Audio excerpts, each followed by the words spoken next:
ব্লগটা যদিও বা অনেক দিন আগের ব্লগ, কিন্তু তোমাদের সাথে শেয়ার করলাম কারণ সেই দিন আমরা ভীষণ মজা করেছিলাম। সেদিন আমার ননদিনীর বাড়িতে এসেছিল আমার বান্ধবী ভাস্বতী। এই যে দেখো, বয়ফ্রেন্ডের সাথে মেসেজ করতে ব্যস্ত। যাই হোক, ও আসার সময় নিয়ে এসেছিল ফুচকা, আর এখানে মনিকা করেছিল মনিকার হাতে স্পেশাল চা। আর এদিকে দেখো, ওর মানিকে কত কিসি দিচ্ছে আর আবার আই লাভ ইউ বলছিল। তো তারপরে আমরা চাটা খেয়ে সবাই মিলে ভীষণ মজা করলাম। এইবারে দেখো, আমার সোনা বাবা ফুচকা খেতে বসলো। এবার সবাই মিলে বেশ আড্ডা দিলাম। ফুচকাটা তো ভালোই ছিল। ফুচকাটা আমাদের এখানকারই ফুচকা ছিল, নিয়ে এসেছিল। আর ও না, যখন আমাদের বাড়িতে আসবে, ও মানে খালি হাতে আসতে পারে না। যখনই আসবে তখনই কিছু না কিছু ওকে আনতেই হবে। দেখো, এই ভিডিওটা ও তুলেছে, তোমরা আবার কেউ দেখে ভয় পেও না। আর এই যে দেখো, ও আসলে আমি ওকে বলবো যে তুই আমার হাতে একটু লিখে দিবি।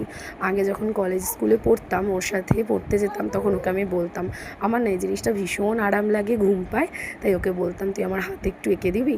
আর ও না এঁকে দেয়। যাই হোক, দেখো এবার অনেকক্ষণ সময় কাটালাম সবাই মিলে। ও বাড়ি চলে যাওয়ারও সময় হয়ে গেল। তারপরে একটুখানি ইয়ার্কি মারছিলাম সবাই মিলে। তো ভীষণ সন্ধেবেলাটা এনজয় করলাম।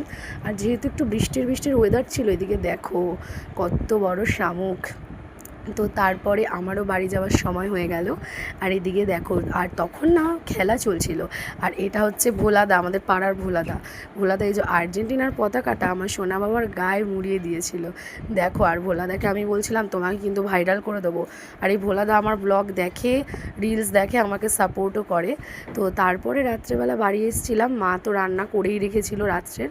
তো আমাকে শুধু বলেছিল তুই বেগুনিটা ভাজ। মায়ের কথা মতো আমি বেগুনিটাও ভেজে নিলাম। তো তোমাদের সাথে অনেক দিন কোনো রকম ডেলি ব্লগ শেয়ার করা হচ্ছে না, তো তোমরা একটু ম্যানেজ করে নিও। কিন্তু তোমরা আমার ফানি ব্লগগুলোতে ভীষণ সাপোর্ট করছো, আর তোমরা এভাবেই সাপোর্ট করো যাতে আমি তোমাদেরকে আরও হাসাতে পারি। তো যাই হোক, এখানে বেগুনিটা ভাজা হয়ে গেছে। আর আমি এমনই একজন, মানে আমার কেউ যদি চুলে হাত দেয় আমার ঘুম পায়, আমার হাতে যদি কেউ লিখে দেয় ঘুম পায়, কানে যদি কেউ খুচুর মুচুর আওয়াজ করে কিছু খায় আমার ঘুম পায়। তোমাদের কার কার এই অভ্যাসটা আছে তোমরা আমাকে জানিও।